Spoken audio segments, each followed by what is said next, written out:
Today's coffee break, 5 game-changing points and miles updates. Last week, when we recorded our show, we recorded a day early, and boy, did we regret that because a bunch of game-changing news piled in that day and early the next morning.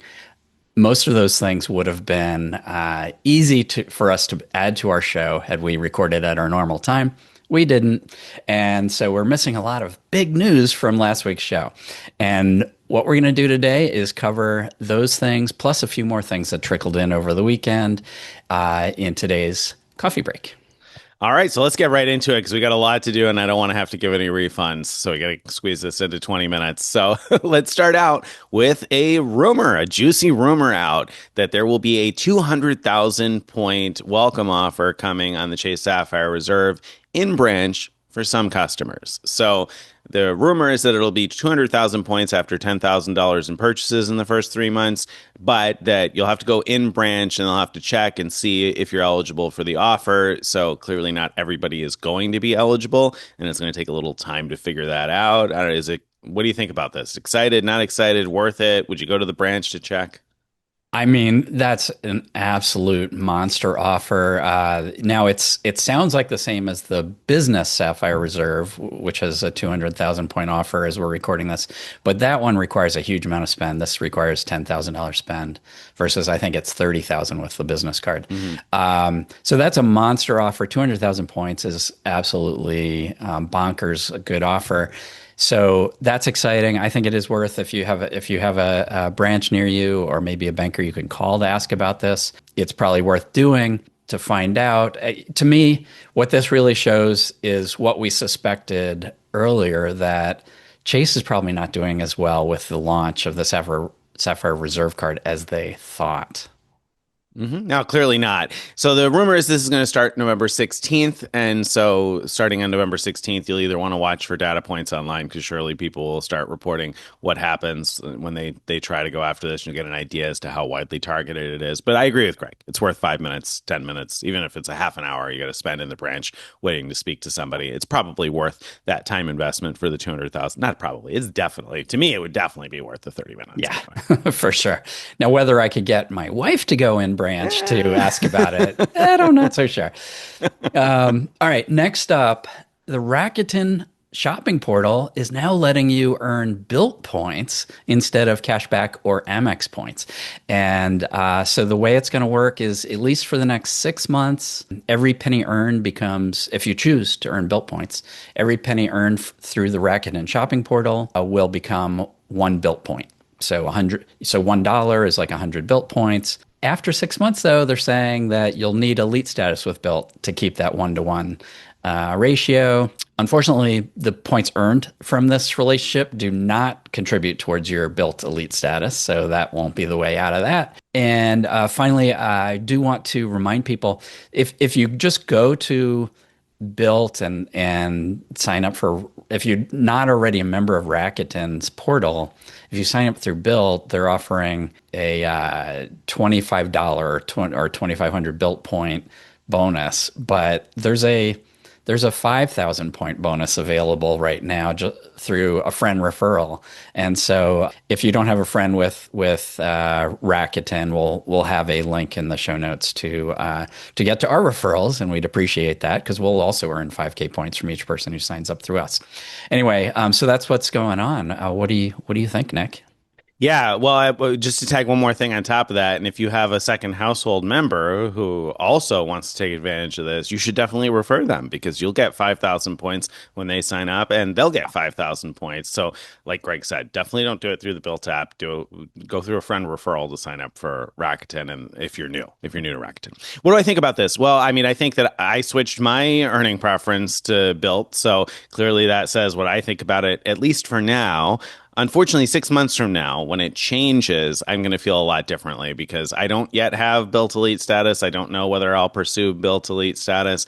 And if I don't have Bilt Elite status, then I'm not excited at all about what they're saying is going to be essentially half the transfer ratio, so to speak. So if for a dollar worth of cash back, you'll only get 50 Bilt points. And at that point, I would hopefully switch back to earning Amex membership rewards points if I don't have Bilt Elite status. That said, this does make me more interested in Bilt Elite status, and I'm going to be keeping a closer eye on the new cards when they launch on February 7th, because I could see Bilt Elite status being worth pursuing between the better transfer bonuses and Rakuten, whereas I hadn't been particularly interested in it before. This might be enough of a carrot to make me actually go after it. Yeah, I can't wait to see what happens with all of that because, as you said, it definitely might make Build Elite status worth chasing again. Next up, we have the new Hyatt card coming. So Hyatt plans to expand its portfolio and offer a new credit card. They're saying that Hyatt and Chase are going to launch something new to kind of complement its current co-branded cards. Right now, they have one consumer card and one business card. That stands in stark contrast to other chains. Hilton's got 3 consumer cards and a business card. Marriott's got, I can't even count how many consumer cards and a business card. IHG has, at least 3 different consumer cards, I think, right? If you're not even counting the old, no longer available one, and a business card. So, I mean, Hyatt has been behind, essentially. And so it's not a big surprise to me to see them finally do this. This has been rumored for years. It's great to finally hear that it's happening, but do we know anything about when or what it's going to be like? We don't know anything. I mean, a lot of people have assumed that it's going to be a new premium card, a more expensive card with higher end benefits, but there was nothing in the announcement to even say that. I mean, it theoretically could be a fee-free card with no benefits at all. Right, But right.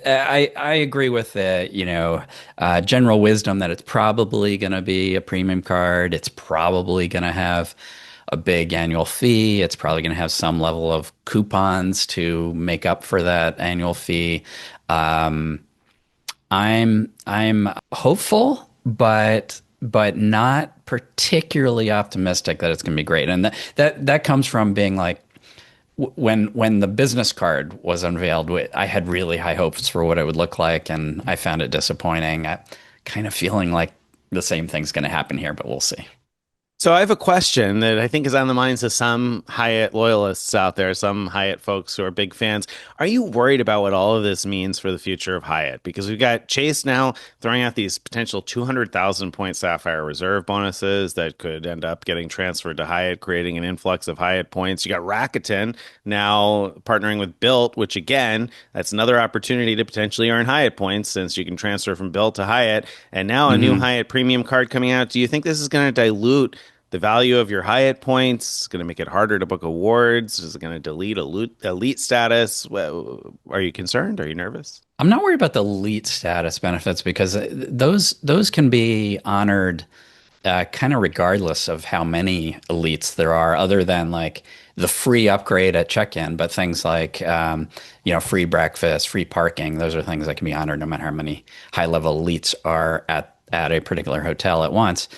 Do I think it might encourage Hyatt to raise point prices? Yeah, I mean that's certainly possible. I mean, it's something that's been happening over the years anyway, in terms of in 2 ways. One, they keep adding new categories, so hotels go into higher levels, and they move hotels that previously were like category 3 to category 4 to category 5 and so on, and that raises the price. They did have, I can't remember if it was this announcement or a different one, they did specifically mention that Hyatt is proud of having fixed award charts. So that's good news because it means that if they're proud of that and want to, say how they have that unlike the others, that means that will probably stick around. That doesn't mean, though, that we can guarantee that Hyatt house down the street is going to be anything less than a Category 8 next year. Oh, let's hope not. Let's hope not. All right. And if it happens, you have Greg the frequent miler to blame for predicting that one. No, I'm just kidding. All right. All right. So that's the new Hyatt card. But Hyatt's not the only hotel chain out with some rumored news that we don't know a lot about yet. Yeah. So Hilton, U.S. Credit Card Guide unveiled that Hilton had some coding on their site, like behind the scenes on their site, that showed that there's a new elite tier, apparently called Diamond Reserve, that's they're preparing for, as well as Milestone Rewards. So they're gonna have more. They already have minor milestone rewards, but there's more of that apparently coming, and the requirements for reaching the lesser elite tiers, silver, gold, diamond, will be decreasing. So all of those specifics are unconfirmed, but what has been confirmed is that something like that is happening. So I love this that Hilton posted on social media a very cute picture saying, "Yep, you caught us. Hilton Honors is up to something." And then they went on to quote a few different sources, like U.S. Credit Card Guide, that had headlines about this. I love that they did that. I don't like they didn't quote frequent miler, but we'll have to forgive them for that. We'll have to forget. Hopefully, they'll quote us another time. Yeah, but I thought that was actually a really good way to deal with this. If this wasn't intentional, if leaking it was not an intentional thing, if it was an accident, which I guess we should assume that it was probably accidental that this happened. What a master class in how to handle that. I mean, that was a great way to handle it, to confirm, yeah, something's coming, but you're not going to share any more details, and then share some of the blog headlines showing that you're paying attention, that you saw this, you knew it was out there. And rather than the typical, marketing statement that says, "Oh, we don't have any plans at this time," they just admitted to it and built excitement, probably, right? I mean, like, I don't know. I think that was well done. That was a great way to handle that. What do you think, though? A lot of people are concerned that this means a devaluation of their gold and diamond status. That many of us have gold or diamond from our credit cards. There's various credit cards that offer those level tiers. Do you think that's true? Is this going to devalue those elite levels? Yeah, I'd be worried. I am. I mean, yeah, Hilton has devalued pretty repeatedly over the years. They got a big bump when they added SLH initially, and we were very excited about that. And then they've just continued to devalue their points towards those properties and many others repeatedly over and over again. So there are still some gems here and there, but overall, Hilton points have just become less valuable, and the status is so easy to get. I think there's good reason to be nervous. On the flip side, they've been doing okay with it as it is for years and years. Maybe they'll just add some meaningful elite benefits to the Diamond Reserve tier. I mean, that would be nice. I'd like to see it that way, that they keep the meaningless benefits for Gold and Diamond that have been there forever and just add some meaningful ones for the people who actually stay at Hilton. Yeah, and that's the case. That's why I'm actually kind of hopeful about this, that because gold and diamond status have so few benefits, so few tangible benefits. I mean, yes, you get some kind of food benefit starting at gold status, and that's good. And that's really good. As long as that continues for gold, then that won't have devalued the gold status. Although I could imagine that going away and being pushed only to diamond tier. But anyway, and then diamond just adds really guaranteed lounge access. And there's so few hotels where that even makes any difference, that it's not meaningless, but it has less value because of that. So it's possible that your elite benefits at the gold and diamond tier won't change.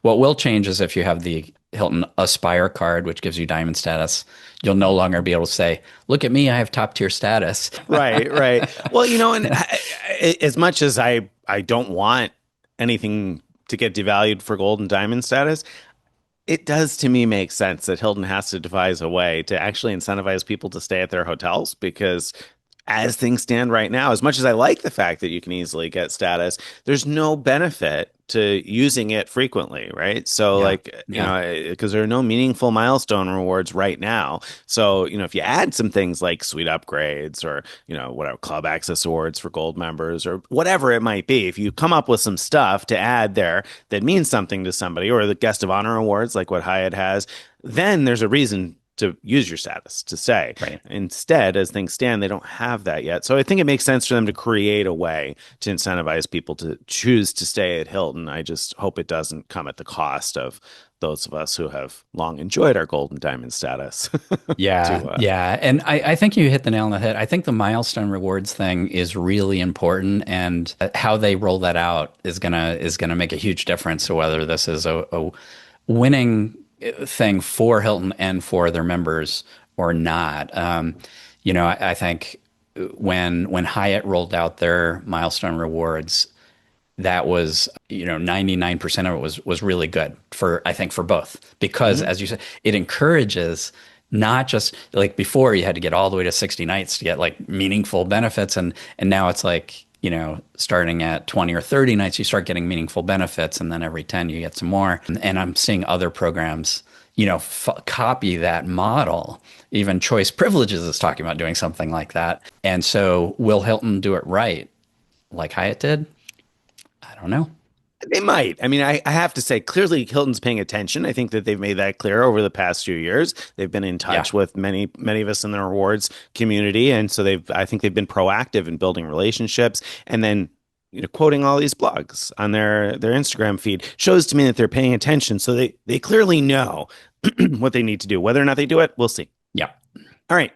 Last but not least, Visa and Mastercard are reportedly nearing a settlement allowing merchants to choose which types of Visa or which types of Mastercard they want to accept or not accept, or the ability to institute fees. The Wall Street Journal had a big article on this, and so we covered it as well. What do you make of all of this? Are rewards, credit cards going to be dead? Are we going to be out of a job next year, Greg? I don't think so. So I was thinking about this morning that, merchants have always had the ability to turn away people from using Amex cards, and many of them used to. But more and more, we're seeing merchants, at least in the U.S., accepting Amex. And, I think that merchants are realizing if they just don't take popular cards, they're going to be losing customers. I mean, there are going to be customers who are like, but this is my card, or that are so sort of involved in the rewards program or trying to earn their welcome bonus, whatever it is, that they're going to be disgusted by the idea that they can't use it at that merchant and will walk away. And so I think that, we'll see some of that, but it seems like it'd be too messy for them to be like, little by little saying, we accept this, but not that. Like, I don't even know how that would work. I do worry that we're going to see more and more extra surcharges. If you use a rewards card, we're going to charge you an extra 2% or 3% or whatever. Yeah, and that'll be a bummer if and when we see it. And I personally, when I see places like that, I often think to myself, well, I have 100% surcharge on my returning business when you charge a fee for me to pay the way I want to pay. Don't make it inconvenient for me to pay for whatever it is that I'm buying. I don't know. It annoys me personally. But anyway, we'll see what happens. I think you're totally right. I think it's kind of short-sighted because I think, obviously the Visa Infinite cards cost more, or not obviously perhaps, but it costs more oftentimes to process a transaction on that than on a Visa Signature or Visa Platinum or whatever it may be. But I think it'd be short-sighted to start turning away those customers that have the more premium cards that are, theoretically going to be spending more money at your business. So I don't know. We'll see what happens. I'm mildly nervous, but not that nervous because, like you said, I just don't really see this being widely implemented anyway. Yeah, and too many people are invested in the rewards ecosystem for it to just go away. So somehow I think it'll be saved. Don't forget, if you've enjoyed this and you'd like to get on our email list, you want to go to frequentmiler.com/subscribe to join our email list, follow us on all the various social media, and check out our Frequent Miler on the Air episodes dropping every Friday.